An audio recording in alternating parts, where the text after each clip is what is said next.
2026全国两会开幕。I think that they'll go at about 5%. So if they can generate more domestic demand, then they could possibly hit those 5% targets. “15.5”开局之年，擘画发展蓝图。Fundamental transformation of China's auto industry and now the global industry, where the Chinese are not just students, they're teachers. 风云对话专访美国战略与国际问题研究中心高级顾问甘思德。3月4日、5日，2026年中国全国两会开幕。今年是“15.5”规划的开局之年，2026年经济社会发展主要目标的设定，特别是 GDP 增速、CPI 涨幅、财政赤字等量化指标，是各界关注的核心。去年底的中央经济工作会议已将坚持内需主导、建设强大国内市场定为首要经济目标。随着2026年第一批国补资金到位以及促消费措施的出台，两会期间的政策关注点将集中在如何进一步扩大内需与提振消费，以及如何优化两新政策和推进城市更新。Good evening and welcome to Talk with World Leaders. I'm your host, Nancy Zhu. Tonight, we're joined online by Dr. Scott Kennedy, who is Senior Advisor and Trustee Chair in Chinese Business and Economics at the Center for Strategic and International Studies, a leading authority on Chinese economic policy and Sino-US commercial relations. Dr. Kennedy has been traveling to China for more than 3 decades. His research focuses on China's industrial policy, technology innovation, and global economic governance. Welcome to join us, Dr. Kennedy. Great to have you with us. Thanks so much, Nancy. It's good to be with you. Well, let's get right into it. What topics from this year's 2 sessions are you particularly watching out for? And tell us, please, among these policies, which ones do you believe will have the most significant impact on China's economic development in the coming year? Well, of course, all of us everywhere watch the 2 sessions with bated breath. We want to see what the Chinese government says in terms of its performance in the past year and what their plans are for the next year. And of course, since they're going to announce a new 5-year plan, we also are looking for hints about what might come out of that. I think there's 3 things that I'm really looking forward to when the 2 sessions open. 2 substantive, 1 process-oriented. Substantively, I really want to know what they're going to say the growth target should be. I assume that they're going to say there's going to be a growth target, and I want to know if they're going to aim high, aim in the middle, or aim low. That'll give us a lot of sense about what economic policy tools they might use this year. I guess the second thing I want to know is longer term, are they going to announce enough policies that will suggest they're interested in rebalancing the economy away from investment and exports towards other growth drivers? Are they going to talk about other elements related to the social safety net, housing, other things that lead Chinese to save a lot of money? I think that'll make it a more exciting event for all of us. Let's talk about the growth target. What do you think the annual growth target set at this year's 2 sessions will be? And what do you believe is the biggest challenge in achieving that target? Sure. Well, last year was set at about 5%. And I think I'd be surprised if they change the number this year. I think we'll see something that says about 5%. I don't think that they want to set it too high beyond that, because I think that raises expectations about a stimulus and other support for the economy that doesn't look like they want to provide based on what they've said about monetary and fiscal policy. And I don't think they want to set it too low, because they think that would probably lead to a lot of pessimism, hurt Chinese securities markets. So I think that they'll go at about 5%. I think the biggest challenge is that last year China depended on exports a lot for growth. And now exports the last few years were really important to growth, as they were between 2005 and 2008. And so China's obviously got to get off this addiction to exports as a source of growth, and that means stimulating domestic demand. All the conversation of the last few months, from a Central Economic Work Conference through the meetings of the various provincial governments, and the run-up to the two sessions is all about domestic demand. So if they can generate more domestic demand, then they could possibly hit those 5% targets. But it's not going to come from exports this year. Now, looking ahead into 2026, what do you believe are the most critical factors that would determine whether China can sustain this growth momentum, apart from what you just mentioned about internal demand? I think last year, around the time of the two sessions in 2025, DeepSeek had just recently come out with its new model, surprising the world. And there was some optimism. What I'm looking for now and I think what my colleagues who I spoke with in China told me is they want real signs that there's going to be a solution to the housing market problem in real estate, right? 70% of Chinese households' assets are in their homes. And it's not really clear what the bottom is of this market. We're 4 years into this challenge. In some cities, things have stabilized, but in many they haven't. So I think job number one is for the two sessions to convince people that they've got a solution this year to stem the real estate challenge. That will give people the confidence to go spend. Of course, they've talked a lot about the supply side of consumption and demand, providing high-valued services and products that people want to spend money on. But you also have to be willing and not afraid to spend. And I think that's the biggest question mark that everybody has that I've talked to when I've talked to Chinese experts and friends. Is there going to be policies that give people confidence that their wealth, their assets are going to go up so spending doesn't put them in a dangerous position long term? Because no Chinese people like to spend irresponsibly. Do you have anything else to add? What sectors do you think would benefit from the policies apart from the ones you mentioned about stabilizing the housing market? If you want high quality growth, and the leadership always talks about that it wants high quality growth, not just fast growth, then what China needs to do is strengthen the foundations of economic growth, right? And so that most important is human capital. In addition to addressing the financial challenges that are locked up in the housing market, the number one other problem is human capital. And China has great human capital in its urban, especially coastal cities, world-class quality talent that is working in Chinese companies and factories, in the media, like you, highly capable. But as we know, 2/3 of young Chinese are rural Chinese, and 2/3 of rural Chinese don't finish high school. That's a drag on the economy. Those are people who are only going to experience the AI economy driving a Meituan scooter, not actually using AI in very productive senses.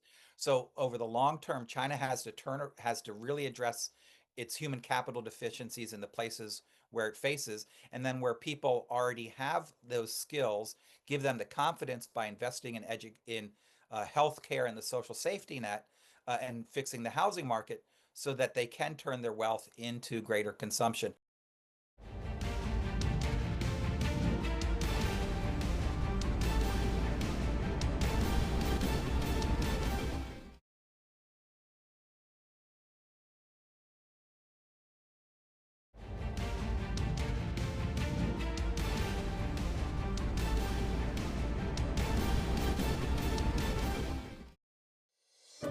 近年来，汽车、锂电池、光伏、风电及储能等领域的内卷式竞争引发了广泛关注。化解这些产业的结构性矛盾，深入整治内卷，仍将是两会的重点议题。去年，中央经济工作会议把内卷式竞争的表述调整为深入整治。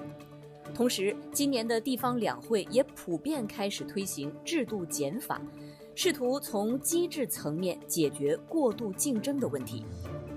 反内卷预计将成为2026年的核心改革主线，推动相关产业脱离低水平竞争逻辑。Dr. Kennedy, as somebody who's been tracking China's 5-year plans for quite some time, what do you believe is the biggest strategic shift between the 15th five-year plan and the 14th five-year plan? And how do you think the shift would impact China's position in the global economy over the next 5 years? So, in the 14th five-year plan, the biggest thing was the huge expansion of indicators related to climate, grown a lot. And some of the high-tech indicators were more ambitious than in the 13th five-year plan.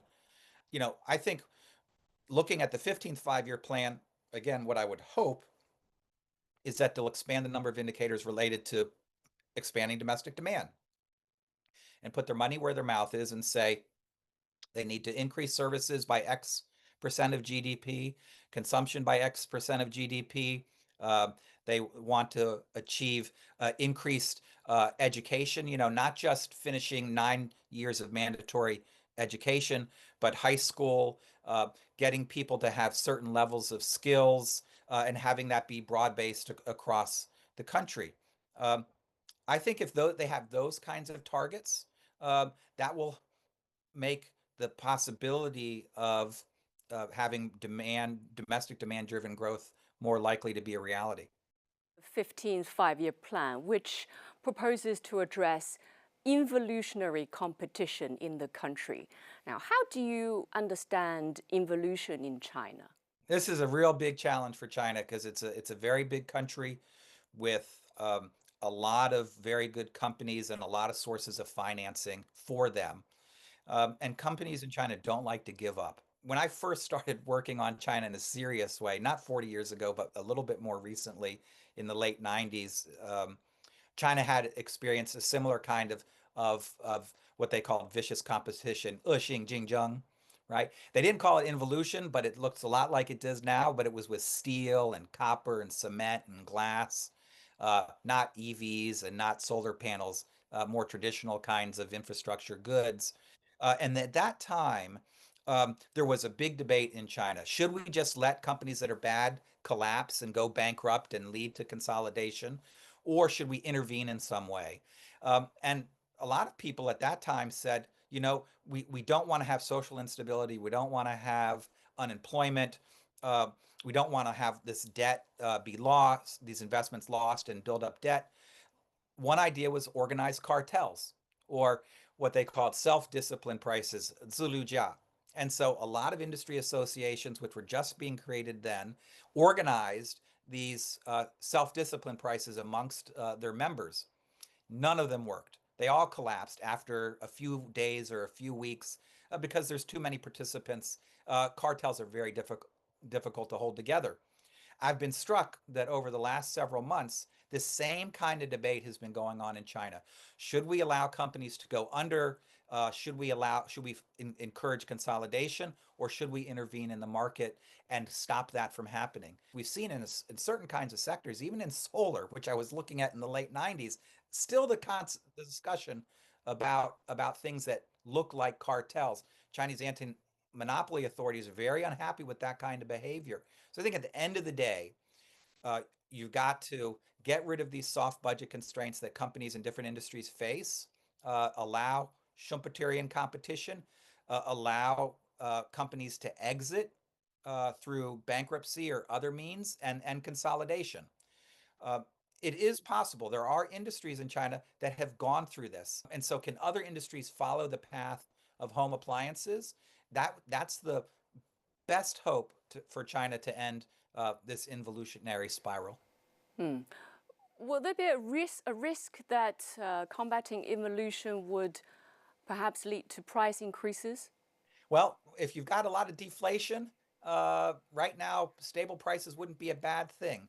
I don't think right now China faces really any concern about significant inflation, which would lead to a recession. Or the United States, that's where we've got that kind of challenge. But and China used to, in the 1980s and 90s, when it had real challenges with supply, that there was concerns about the prospects of rapid inflation that would really hurt consumers. And given China's history over the last 100+ years, everyone doesn't want inflation, right? But right now, China's got plenty of supply in most areas. Obviously, there's some things like in certain services where there's not enough supply. But as an overall challenge, China's challenge right now is deflation, not inflation. 科技议题是本次两会的重点关注方向。在“15+5”规划建议中，智能一词出现了16次，主要涉及具身智能、智能制造和智能电网等具体领域。目前的科技政策重心集中在突破关键核心技术以及推动科研成果的产业化应用，旨在通过技术创新来发展新质生产力，并实现科技自立自强。在应用层面，人工智能 AI 将覆盖产业、文化、民生及社会治理等主要领域，提升中国在全球 AI 产业中的竞争力。You mentioned previously that you might consider buying a Xiaomi SU7. What impression does China's electric vehicle industry leave on you? Wow. Well, the SU7's now an older car, so now I need to go for the SU7 Ultra or even the more recent cars. They now have an SUV. So that was, if someone's got an older Xiaomi sitting around and they want to sell it secondhand or something, then I'd be happy to. But I know there's more recent cars, and I don't want to overstate just one company. I've been to a lot of Chinese auto companies in the past few years in southern China, different parts of the country. When I first started going to China in 1988, no private cars, almost no taxis. Most people riding bicycles, taking public buses. Fundamental transformation of China's auto industry and now the global industry, where the Chinese are not just students, they're teachers in this sector. And you see a lot of collaborations increasing between Chinese and foreign car companies, in which the technology transfer is in the other direction, from the Chinese side to the foreign side. Now, that is just amazingly impressive. And it's not just the cars and the propulsion system, the electric vehicles, it's also the connectivity of the cars, right? And the autonomy that they're beginning to develop. And even more interesting is the way cars are made in China, right? The automation that is expanded in Chinese factories. And I'm still concerned about the safety of cars in general. And this is not just a China issue. There are a lot of road deaths, pedestrian deaths in the United States and elsewhere around the world. I really am wondering to what extent the move towards electric vehicles, connected vehicles in China is increasing driver safety and things for pedestrians. I'd love there to be more data about that. China can be a leader, not just in the tech of what propels a car or the connectivity, but it could be a global leader in expanding safety in cars. You previously mentioned the US should impose restrictions on sensitive areas, and that's fair enough, but there is room for cooperation in fields such as AI, electric vehicles, semiconductors. How should China and US cooperate in these areas? And what do you think are the main key challenges? I don't know if you remember this idea of Chimerica, idea raised by a historian in 2007, Niall Ferguson. And that had to do with the integration of the two economies. And a lot of people think, well, Chimerica is dead. We're decoupling. Actually, it still exists. It might be on life support. It might be in the hospital, but it's not totally dead yet. I mean, the level of trade investment, even in high tech, there are still thousands of Chinese companies in high tech with investments in the United States. So we haven't fully decoupled yet. Chimerica is not totally on its life support, but there's a lot of pressure pushing the two economies apart, particularly in technology. I think the question is, can we figure out how to cooperate where it really is good for us in terms of business and supportive of national security, and mitigate the risk on the national security side where there are genuine potential risks? So just as an example, let's just pick the auto industry, right? If you're an American company and you have a car in China and it collects data, you have to follow a whole bunch of rules in China to have that car on the road. You yourself you have to store that data in China. There's only certain kinds of data you can control. Chinese government has to have potential access to the data from a regulatory perspective. There's a lot of rules related to having a car on the road in China, especially whether you're Chinese or foreign, and the foreigners all have to follow those rules. Well, there's varieties of solutions to that. You could require all of that data that's collected to be kept in the United States. You could require that any software that is related to those companies is developed in the United States or outside China. You could use essentially Chinese-style regulatory systems in the United States, and that would create guardrails that would mitigate those kinds of risks. I think in most industries, there are ways to address those risks, even from a technical point of view, so that you don't have to think that you trust someone. You can know that there are systems in place to mitigate those risks. And of course, there's just going to be some places, right, where we are not going to be sharing technology. China is not going to be sharing technology because it's directly related to our militaries. But I think we can find ways to reduce the space of things that are restricted because of military or dual-use capabilities if we develop more guardrails that manage the gap in trust so that we can address some of the areas where we ought to be cooperating.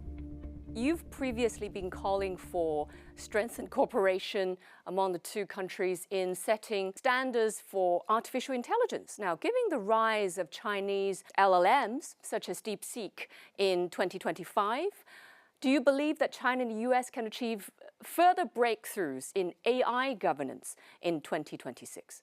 That would be a really good idea if they could figure out ways to work on AI more than they have so far. Now, certainly you've got an AI community which is open, right? At the corporate, the research level, everybody is publishing online, seeing what everyone else is doing. You have a huge circulation of talent from these companies as well. And of course, there's even some technology sharing as well. But we have not collaborated a lot on standards for how to govern AI. But there's many other areas to deal with where there are significant risks. There's potential harmful ways in which AI can affect societies, right? Through hallucinations, through the replacement of labor, through lots of other potential ways that could cause harm. So there are a variety of international fora, multilateral fora at the UN and elsewhere where the US and China have been participants. And in some of those places, both sides have been actually supporting each other's proposals. But we could expand that. Now, the US, the Trump administration has made it clear that its #1 technology priority is AI. So it has an AI czar.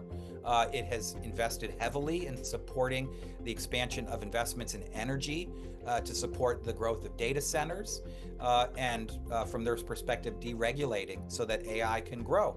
So it seems to me we're at a moment when we might be able to see greater collaboration. As somebody who travels to China often, somebody who studies China, how do you think China has changed over the past 20 years? What differences do you see between the US narrative about China and the reality you have actually observed on the ground in China? Well, if you went to China in 2005 and you tried to tell somebody today what you think China is like, that 20 years has made a huge difference. Even 5 years in China is almost a lifetime. I would say, from a technology perspective, as we've already been discussing, tremendous changes in what Chinese companies are innovating, what they're producing, what things look like on the ground in China, and not just in big cities, but elsewhere around the country. That is really tremendous. I would say, and Chinese people are also global travelers. Chinese people are passionate about wanting to be connected to the rest of the world and part of global society. I would say on the downside, or things that concern me, is I sense a lot of uncertainty in China. But I think the anxiety and uncertainty that I find when I talk to people in China actually drives them to get better. It drives them to try and solve problems. And so I find Chinese people really realistic about their challenges that they face domestically and globally, and still hopeful that they can find solutions to those challenges in their communities, in their offices, in their families, and more broadly. Of course, there's uncertainty. Things could go in many different directions. But one of the great things I really enjoy and value about my opportunities to travel to China and learn is watching a society grapple with these huge, fundamental, big challenges and how it's evolving. I think it also provides lessons for the United States and the type of challenges that we're facing. And in some ways, we're facing a lot of similar challenges.